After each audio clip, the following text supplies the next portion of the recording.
বাংলা সহ সারা বিশ্ব বাংলা সর্বভারতীয় সকলের উদ্দেশ্যে আমি কয়েকটি কথা নিবেদন করতে চাই। আজকে 24 তারিখ, সম্ভবত 4 তারিখে কাউন্টিং হয়েছে। এই পরিদিন মুখ বুঝে সব কিছু সহ্য করেছি।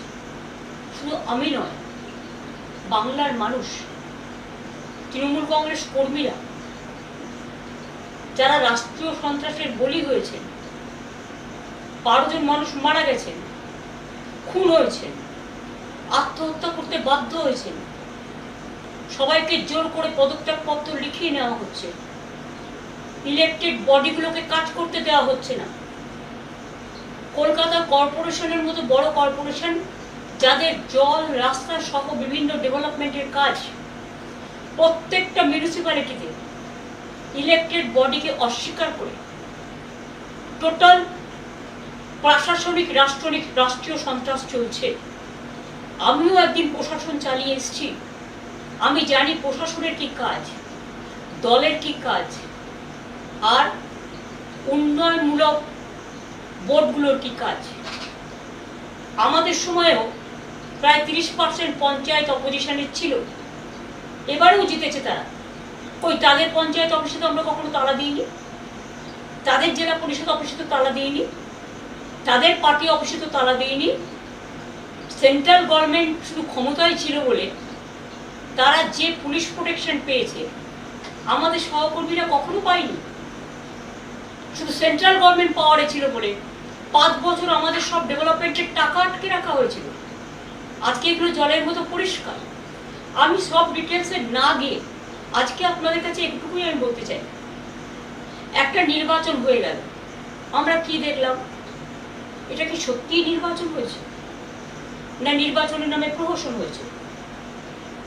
প্রথম কথা, কোনো রাজ্যের লজিস্টিক ডিসক্রিপেন্সি বলে কোনো কিছু এসআইআর হয়নি, একমাত্র বাংলা। সেখানে জেনে শুনে 60 লক্ষ লোকের নাম বাদ দেওয়া হয়েছিল, প্লাস আরো 58 লাখ। তার মধ্যে লড়াই করে আমরা 32 লক্ষ লোকের নাম তুললেও 27 লক্ষ, এবং পরে বিজেপি জমা দিয়েছিল আরো 7 লক্ষ, 34 লক্ষ সংখ্যাটা হয়, প্লাস 58 লক্ষ। তার মানে 58 আর 34 যদি আপনারা দেখেন, প্রায় 1 কোটির কাছাকাছি চলে যাচ্ছে। এই 1 লক্ষ, হ্যাঁ 1 কোটির কাছাকাছি চলে যাচ্ছে। তো এবার আপনারা আমাকে বলুন,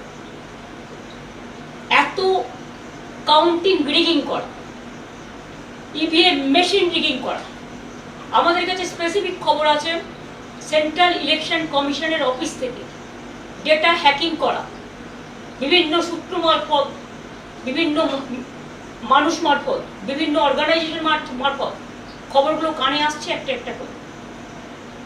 বিজেপির লোকেরা সিআরপিএফ এর ড্রেস পরে ঢুকে গেছে কাউন্টিং সেন্টারে, পরিকল্পিতভাবে মিডিয়াকে দিয়ে। 1 রাউন্ডও গোনা হয়নি, তখন থেকেই 200 সিটের বিজেপি জিতছে বলে রটিয়ে দেওয়া। কারণ আপনারা সবাই জানেন, আমি একটা সিদ্ধান্ত নিয়েছি। আমি দুঃখিত, আমি সব সংবাদ মাধ্যম খারাপ, একথা নিশ্চয়ই বলবো না, কিন্তু এখানে ব্যতিক্রমীও কেউ নেই, মানুষ শুধু ব্যতিক্রমী। আজকে যদি আপনারা জিতেই থাকে, জোর করে, লুট করে, ভোট লুট করে, মানুষের নাম বাদ দিয়ে, এবং বেলা 11টার পর থেকে কাউন্টিং সেন্টারে কাউকে কাউন্টিং এ এজেন্ট ঢুকতে দেননি। আপনারা এজেন্টের আইডি কার্ড কেড়ে নিয়েছেন। আমার কেন্দ্রে আমি যখন খবর পেয়ে গেছি, আপনারা আমাকে যে রাউন্ডগুলোতে আমি এগিয়েছিলাম 13,000 ভোটে, আপনারা, আমি দেখেছি যিনি এখন গদিতে বসেছেন, তার নাম করতে আমার ভালো লাগে না, তাকে আমরা অনেকদিন ধরে চিনি। তিনি নিজে বসে লুট করছিলেন ডেটা সেন্টারে বসে, আমি নিজে দেখে এসেছি। আমাকে ঘাড় ধাক্কা দিতে দিতে তাড়িয়ে দেওয়া হয়েছে, হলের বাইরে বের করে দেওয়া হয়েছে। সিআরপিএফ আর বিজেপির কর্মীরাও আমি শুনেছি পুলিশের ড্রেস পরে, সিআরপিএফ এর ড্রেস পরে ভেতরে বসেছিল। আর যারা ডেটা সেন্টারে বসেছিল তারা কিন্তু সবটাই বিজেপির আইটি সেন্টারের লোক ছিল বলে আমি শুনেছি। আমি সহ, আমার চিফ ইলেকশন এজেন্ট সহ, আরো 4টে দল সহ অন্যান্য পার্টির এজেন্টদের সবাইকে বের করে দেওয়া হয়েছিল। তারপরে রেজাল্টটা ডিক্লেয়ার করেছে জেতার জায়গায় হারা, হারার জায়গায় জেতা। এই পাশাটাই উল্টেছে প্রায় 150 সিটে, এবং সেটা না হলে আমরা 220 থেকে 230টা সিট পেতাম। মানুষের জন্য দোষী নয়, মানুষের জন্য দায়ী নয়। আর যদি সত্যি আপনারা জিতে থাকতেন, তাহলে মানুষের মধ্যে আনন্দ কেন নেই? মানুষের মধ্যে স্বতঃস্ফূর্ততা কেন নেই? কেন বাংলা আজকে লুম্পেনদের হাতে ছেড়ে দিয়েছেন, যারা মাথায় ফেট্টি পড়ে আর মোটর বাইক নিয়ে লুট করছে মানুষের ঘর, পার্টি অফিস লুট করছে, বাড়ি লুট করছে, মা বোনদের আত্মসম্মান লুট করছে। মহিলা ধর্ষিত হবার পরেও ভগবানপুরে মুখ খুলে বলতে পারেনি, মন খুলে, যে আমি ধর্ষিতা হয়েছি। কারণ সেখানে বিজেপি কাকে নামিয়েছে? রাষ্ট্রীয় সন্ত্রাসের নামে যে ফৌজ, যারা মানুষকে, ফৌজ মানে প্রশাসন, রাজ্য প্রশাসন, যারা মানুষকে নিরাপত্তা দেবেন, আজকে রক্ষক হয়ে গেছে ভক্ষক। আমিও এতদিন প্রশাসন চালিয়ে এসেছি, আমি কোনোদিন প্রশাসনে যারা পুলিশের উর্দি পড়ে অনেক কাজ করে তাদের প্রতি আমার শ্রদ্ধা আছে। আমার সাথেও তো তারা কাজ করেছে, আমরা কখনো এসব জিনিস করতে বলিনি, কারণ এই রাজনীতি আমরা বিশ্বাস করি না। যার জন্য 2011-তে পরিবর্তন হওয়ার পরে আমরা রবীন্দ্রসঙ্গীত বাজাতে বলেছিলাম, নজরুল সঙ্গীত বাজাতে বলেছিলাম, আর এবারে তো রবীন্দ্র জয়ন্তীটাই পালন হলো না। আমি নিজে পারমিশন চেয়েছিলাম, দেয়নি। আমরা তখন আমার নিজের বাড়িতে এখানে আমরা রবীন্দ্র জয়ন্তী পালন করেছি। আজকে এমন অবস্থা, একটা মিটিং করতে পারমিশন দেওয়া হচ্ছে না। প্রতিদিন আমাদের নির্বাচিত কাউন্সিলরদের অ্যারেস্ট করা হচ্ছে, মিউনিসিপ্যালিটি কাউন্সিলরদের অ্যারেস্ট করা হচ্ছে, মিউনিসিপ্যালিটির ঘরগুলো গুন্ডারা গিয়ে দখল করছে।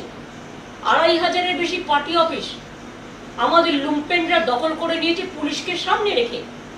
এবং আমাদের নেতারা যখন পুলিশকে ফোন করে জানাচ্ছে আমার সব লুট করে নিচ্ছে বাড়ি থেকে, আমার ক্লাব ঘর থেকে, আমার পার্টি অফিস থেকে, তখন পুলিশ বলছে ইনস্ট্রাকশন আছে।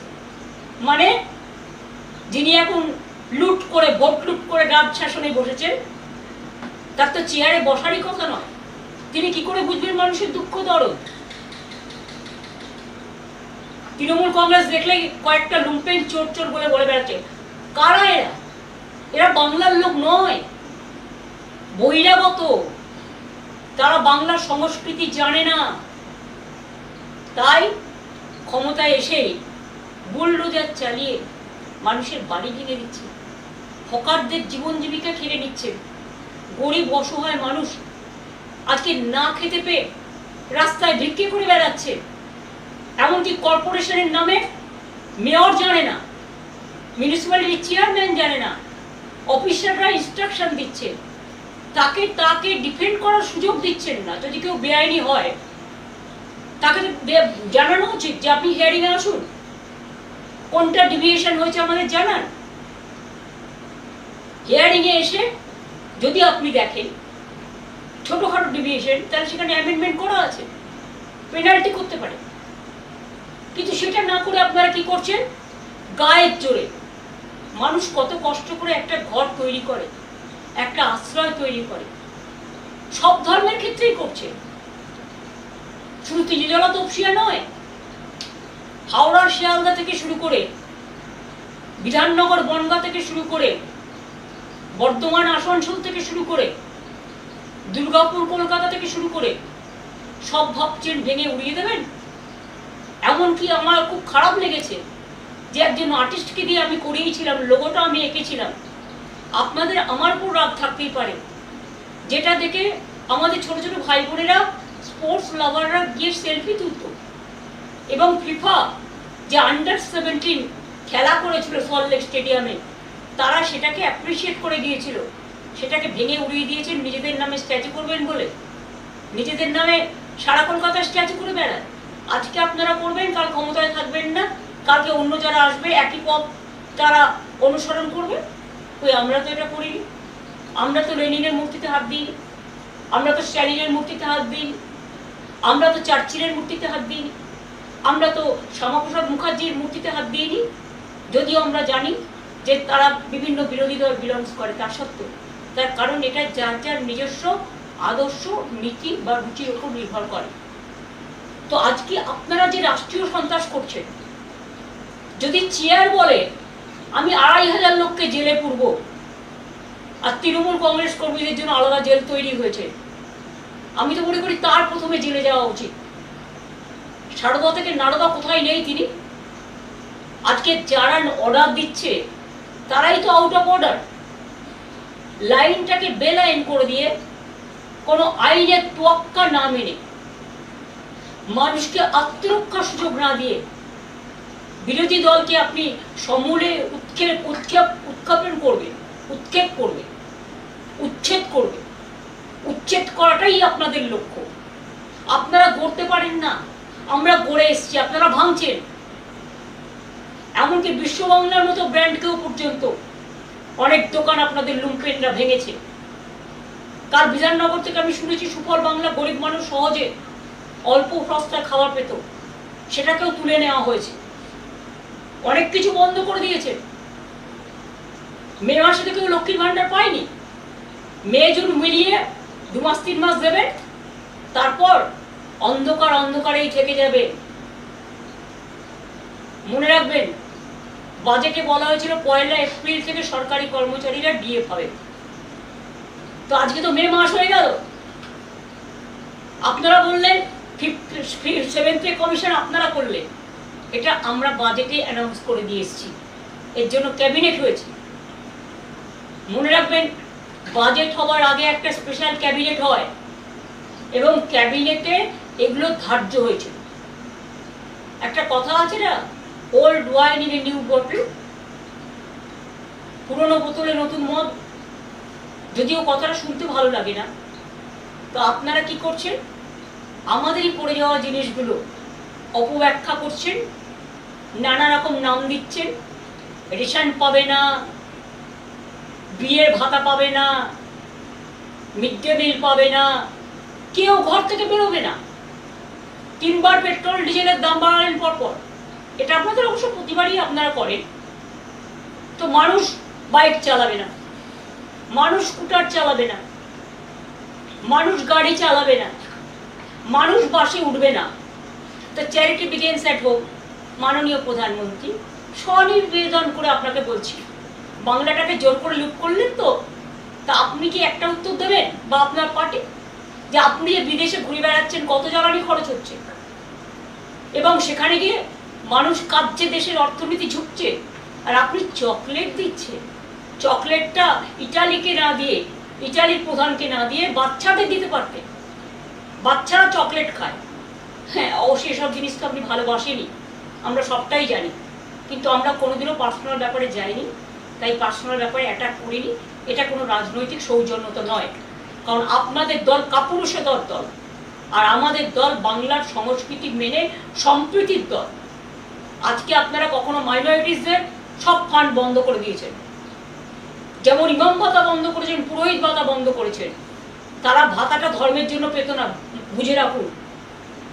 আমরা যখন ক্ষমতা এসছিলাম, জেনে রাখুন, তখন একটা পোলিও কেস হয়েছিল হাওড়ায়, এবং সেই জন্য ভারতবর্ষ রেড লিস্টেড হয়ে গেছিল, ব্ল্যাক লিস্টেড হয়ে গেছিল। তারপরে সমস্ত সমাজকে বোঝানোর জন্য তাদের মানুষকে সচেতনতার কাজ করানো হতো, যে আপনি পোলিও ভ্যাকসিনটা নিন, আপনি বাচ্চাদের ভ্যাকসিনটা দিন, আপনি ইনস্টিটিউশন ডেলিভারিতে আসুন, আপনাদের ছেলেমেয়েরা পড়াশোনায় এগিয়ে যাক, শিক্ষার মান উন্নত। এই জন্য করা হয়েছিল, সোশ্যাল ওয়ার্কে তাদের কাজ করানোর জন্য। আর মনে রাখবেন, কেউ আপনাদের উপর নির্ভর করে চলে না। আপনাদের তো এইসব কুচকাচ টাকার প্রয়োজন নেই, কারণ আপনাদের তো আর দেশের সব টাকাটাই যে আপনাদের সম্পদ হয়ে গেছে পার্টি। সোনা কিনবেন না, গাড়িতে চড়বেন না, দোকানে যাবেন না, রেস্টুরেন্টে যাবেন না, শুধু সন্ত্রাস চালান। মানুষের মুখ বন্ধ করুন, মানুষের কণ্ঠরোধ করুন। রাষ্ট্রীয় সন্ত্রাস যত চলছে, মানুষ হাহাকার করছে।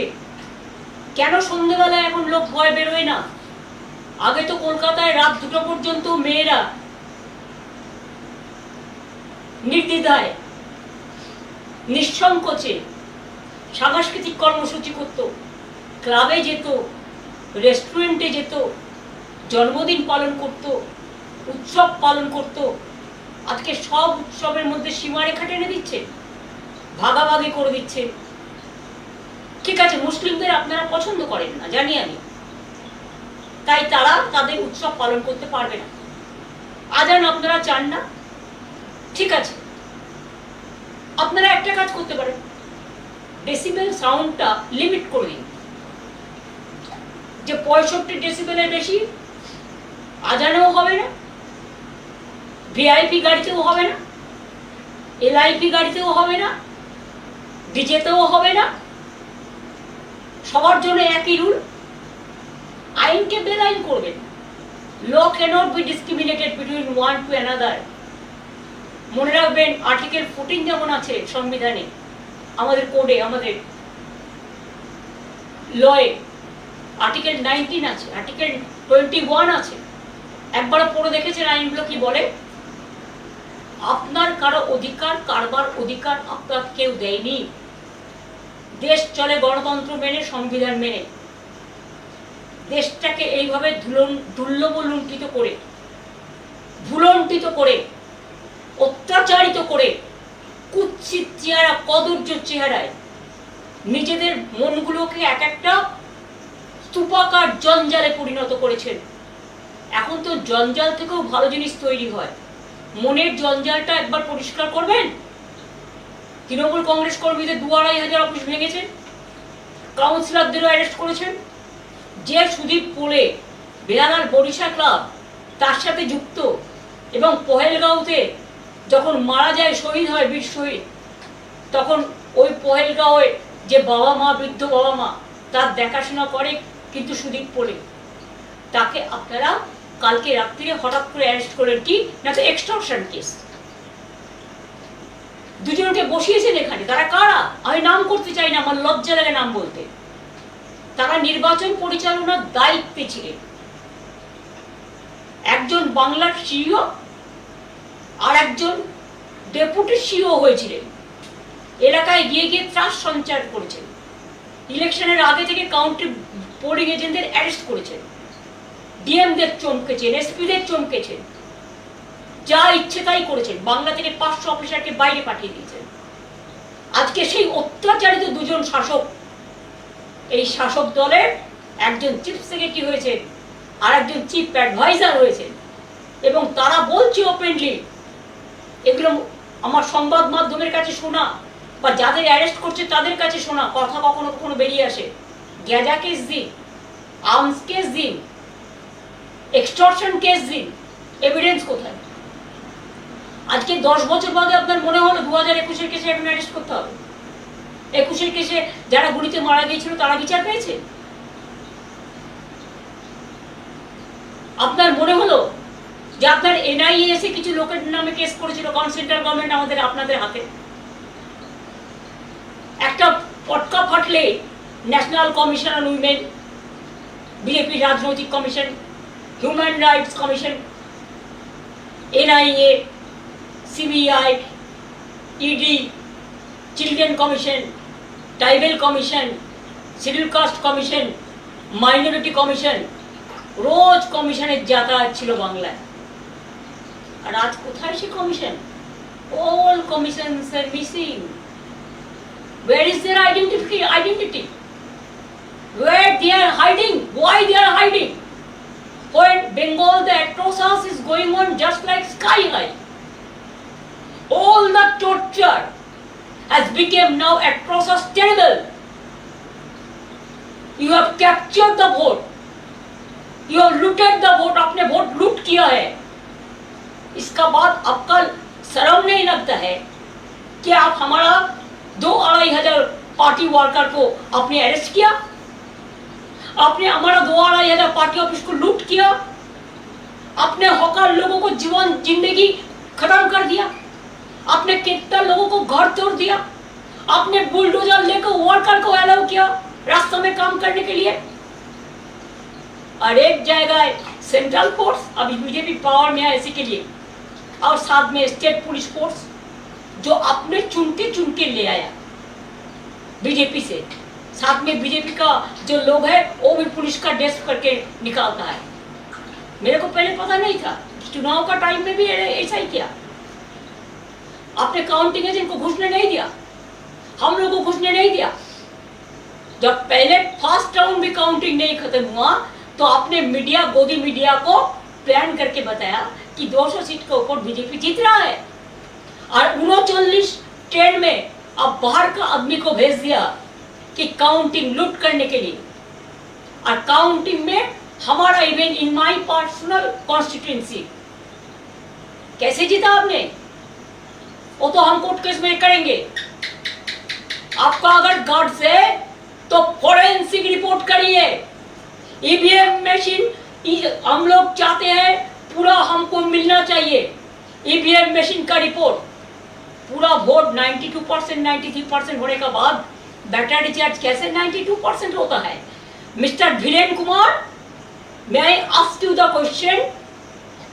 Only you are the expert. अब बहुत बड़ा टाइगर हो गया बीजेपी को जिताने के लिए। लेकिन एक दिन सोचिए, कोई तो ऊपर वाला होता है ना, सब देख रहा है। आज बंगाल को लूट किया, आज आपको इसके लिए दिल्ली चला जाएगा कि हम लोग वीक नहीं है। आज हम लोगों पर अत्याचार चल रहा है, हमारा वर्कर को हर रोज अरेस्ट कर रहा है, हमारा इलेक्टेड बॉडी को फंक्शन नहीं करने दे रहा है। अगर आप सच से जीतता, हिम्मत से जीतता, तो आप इतना अत्याचार नहीं करते, आप इतना जुलूम नहीं करते, आप जनता के लिए काम करते। लेकिन आप काम नहीं कर रहा है, आप जनता का साथ दुश्मनी कर रहा है। और इसी के लिए हम लोग इंडियन अलायंस एक साथ में हम फर्स्ट वीक ऑफ जून में बैठने का कोशिश करेंगे, सबको साथ बातचीत करके। और जो अदर जो लाइक माइंडेड पार्टी है, और हम लोग प्रोग्राम भी करेंगे। अगर जरूरत पड़े तो आपको मुखोश छीनने के लिए wherever we have to go, we are ready to go. Please see that we are not going to bow down our head. You can arrest my 2,500 people. You can loot at my party office. आपने हमारा घर का सामने भी जुलूम किया, सब security सबका विड्रॉ कर लिया। लेकिन आपका जो लीडर लोग है, आप 10 साल से एक एक आदमी को 20-20 करके सिक्योरिटी देके रखा है। आप पहलगांव में सिक्योरिटी नहीं दे सकता है, आप दिल्ली में जब इंसिडेंट होता है सिक्योरिटी नहीं दे सकता है। लेकिन आपका सब सेंट्रल फोर्स आप बीजेपी को गार्ड करने के लिए रख दिया है। देश का इकोनॉमी आज कहाँ गया है? आज सबको एडवाइस दे रहा है। पहले एडवाइस तो खुद लीजिए। चोर की माए जोर से बोले, mother of thieves shouts most. Everywhere you are accusing us, abusing us without the evidence. कितना जेल बनाओगे आप? बनाओ, हम देखने चाहते हैं देश भर कितना जेल है। आप जितना अत्याचार बंगाल में करेंगे, इतना आपको नुकसान दिल्ली में होगा। कि अभी हम बंगाल से फ्री हो गया, आपने मेरे को वोट लूट लिया जबरदस्ती। You are always anti-women. You are always anti-young generation. You are always anti-farmers. You are always anti-minorities.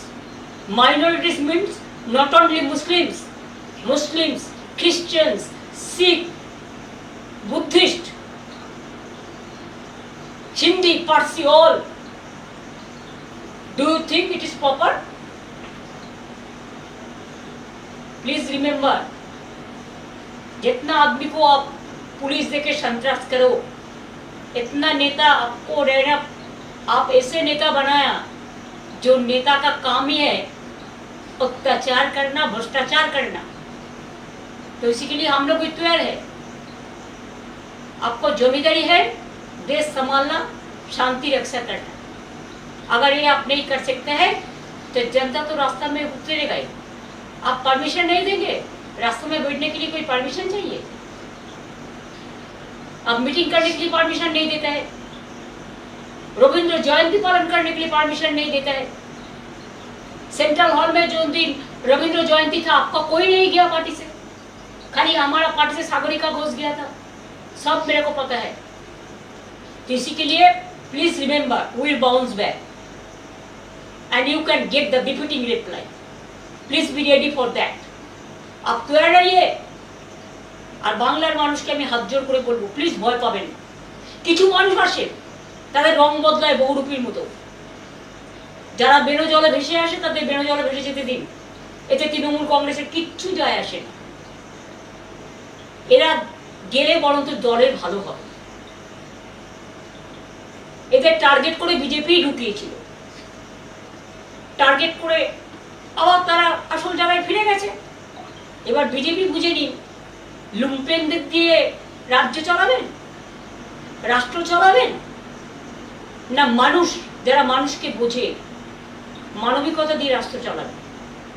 এটা মানুষের কাছে আমি বললাম এই কারণে যে আজকে মিশনারিজদেরও মনে রাখবেন, তাদের ফান্ডও বন্ধ করে দেওয়া হয়েছে, মুসলিমদের ভাতাও যেমন বন্ধ করে দেওয়া হয়েছে, পুরোহিতদের ভাতাও কিন্তু বন্ধ করে দেওয়া হয়েছে। All are in travel except BJP. তারা শুধু ভাবে ক্ষমতা দখল করাটাই তাদের কাজ। ভারতবর্ষ তো সবটাই দখল করেছো, তাও কেন দেশটাকে বলছো যে সোনা কিনবেন না, বিয়েতে সোনা পরবেন না, গাড়ি চড়বেন না। তো আপনাদের নেতারা কত গাড়ি চড়ছে তার একটা হিসেব দেবেন। আমার এইটুকু বক্তব্য আজকে আপনাদের কাছে আমি জানালাম। বাদ বাকি আমি টাইম টু টাইম এই বুলডোজার রাজনীতি, হকারদের উচ্ছেদ করার রাজনীতি পুনর্বাসন না দিয়ে, আমরা কালীঘাট স্কাইওয়াক যখন করেছিলাম হকারদের জন্য আমি আলাদা হকার মার্কেট করে দিয়েছিলাম এবং পরে এসি মার্কেট করে দিয়েছি হকারদের। দক্ষিণেশ্বরে যখন আমি স্কাইওয়াক করেছিলাম দক্ষিণেশ্বর মন্দিরে, তখনও কিন্তু হকারদের আমরা পুনর্বাসন দিয়ে করেছিলাম। কল্যাণী এক্সপ্রেস সেতু যখন করি 43টা বাড়ি ছিল রাস্তার উপরে, ঠিক 43টা বাড়ি যেমন বাড়ি ছিল সেই রকম বাড়ি আমরা তৈরি করে দিয়েছিলাম। পুনর্বাসন ছাড়া কোনো মানুষকে আমরা উচ্ছেদ করতে দিই না। আর আপনারা আজকে গায়ের জোরে সব লুট করছেন, সব ভেঙে তছনছ করছেন, সব উধাও করে দিচ্ছেন, সরকারের লোগো পর্যন্ত উধাও করে দিচ্ছেন। আপনারা কিভাবে চিরকাল আপনারা থাকবেন? দিল্লিতে ক্ষমতায় আছেন বলে ওদিকে একটা এদিকে একটা, দুটো এক হয়ে প্রোটেকশন পাচ্ছেন। আগামীকাল দিল্লিটা যখন যাবে না তখন বুঝবেন আপনারা টলমল করবেন এবং সেদিনের জন্য আমরা অপেক্ষা করব। আমি গদি মিডিয়াকে বিশ্বাস করি না, কারণ গদি মিডিয়া এখন হনিমুন পিরিয়ডের মধ্যে ব্যস্ত আছে এবং গদি মিডিয়া টোটাল বিজেপি যা বলে তাই শোনে। বিরোধীরা যদি কিছু বলে সেটাকে অপব্যাখ্যা করা হয়। 29 জনে বিরোধী দল হয়, রেকগনিশন পায় 294 মধ্যে। পার্থদা 29 জন পেয়েছিল বলে পার্থদাকে সে সময় দেওয়া হয়নি, তারপরে একজন জিতে গেল, 30 জন পেল, তখন পেয়ে গেল। আজকে 79 জন আমাদের জেতার পরেও বিরোধী দলের নেতাকে, মাননীয় এক্স স্পিকারকে তাদের বসতে হচ্ছে বারান্দায়, আর আপনারা গাড়ি চড়ে সুখনিদ্রা দিচ্ছেন। লজ্জা করে না? সবটাই তো নকল, সবটাই তো টুকলি। এইভাবে কোনো রাজ্য চলতে পারে না। কাজে এই লড়াইয়ে অনেকেই ভয় পাচ্ছেন, অনেকে ভাবছে আমার চাকরিটা কি হবে, আমার ব্যবসাটা কি হবে, আমার কাজটা ঠিক মতো চলবে কিনা, আমার সেন্সর বোর্ড আমার সিনেমাটা ক্লিয়ার করবে কিনা, আমি প্রোগ্রাম পাবো কিনা। আসলে আজকে তো আর সলিল চৌধুরীর মতো একটা লোক নেই, সত্যজিৎ রায়ের মতো কেউ নেই। অমাত্য শুনো বেচারা প্রতিবাদ করতে করতে তার জমি তার ঠিকানায় কেড়ে নেওয়া হয়েছিল। সুতরাং বিদ্যাসাগরও নেই, রাজা রামমোহন রায়ও নেই। প্রতিবাদ করার মনীষীদের আমাদের পাশে না থাকলেও তারা আমাদের মনে আছে, তাদের আদর্শ নিয়েই আমরা পথ চলব। রামকৃষ্ণও নেই, স্বামী বিবেকানন্দও নেই, নকল দীর্ঘধারীরা চলে এসছে। কাজেই লোক দেখানো, মন ভোলানো, ভয়ে মানুষ আতঙ্কিত, শঙ্কিত, সকালটা হয়ে গেছে বিভীষিকা, দুপুরটা হয়ে গেছে তমসাচ্ছন্ন, সন্ধ্যেটা হয়ে গেছে নিশীথ রাতের অন্ধকার, আর রাত্রিটা হয়ে গেছে সন্ধ্যেবেলাতে নামছে মধ্যরাতে মধ্য লগনের অত্যাচারের বিভীষিকা। একদিকে বিজেপির অত্যাচার, একদিকে রাষ্ট্রীয় সন্ত্রাসের নামে প্রশাসনের যারা এই কাণ্ডগুলো করে বেড়াচ্ছে তাদের কাছে আমার একটাই আবেদন থাকবে, আমি আপনাদের বিরোধী নই, আমাদের সময়ও আপনাদের আমি কাজ করিয়েছি, কিন্তু এসব কাজ আমি করি না। মনে রাখবেন আপনারা কিন্তু আইনের রক্ষক। কয়েকটা দিন কোর্টে সামার ভ্যাকেশন চলছে, কোর্ট আবার খুলবে, সামার ভ্যাকেশনেও ভ্যাকেশন বেঞ্চ থাকবে, ভাবছেন সবটাই ম্যানেজ করে চলবে? তো অপেক্ষা করুন। আপনিও যদি আইন ভঙ্গ করেন তাহলে জেনে রাখবেন আপনিও কিন্তু আইনের আওতায় পড়েন। আইন সবার জন্য এক। আর রাজনীতিতে সত্যি যদি আপনারা জিততেন, অত্যাচার করতেন না। আজকে আপনারা লুট করেছেন বলে ভয় পাচ্ছেন, লুটটা যে কোনো মুহূর্তে ফাঁস হয়ে যাবে। ফাঁস অলরেডি মানুষ জেনে গেছে, যার যা জানা, এবং সেই জন্য ভয়ে আতঙ্কিত হয়ে আপনারা চোখের সামনে অন্ধকার দেখছেন, তাই এগুলো করছেন। আমি আজকে ফেসবুক লাইভের মাধ্যমে যারা এই প্রোগ্রামটা আপনারা ওয়াচ করছেন, বা আগামী দিনে যদি আমায় কিছু বলতে হয় আমি ফেসবুক লাইভের মাধ্যমেই বলবো, সেটা আপনাদের আমি আগে জানিয়ে দেবো। আজকে একটু জানাতে দেরি হয়েছে, আমি আপনাদের আগেই জানিয়ে দেবো। কারণ এখন কোনো মিডিয়া মানুষের মিডিয়া নয়, গদি মিডিয়া, তারা সত্যিটা মানুষের কাছে তুলে ধরবে না। কাজে আমার অস্ত্র আমার ফেসবুক লাইভ, আমার ফেসবুক ফেস টাইমটা দেখবেন, ফেসবুক লাইভটা দেখবেন, পার্টির টুইটারটা দেখবেন, পার্টির হ্যান্ডেলগুলো দেখবেন। সেখানে আপনারা আমাদের যে মতামত, সেই মতামত জানবেন।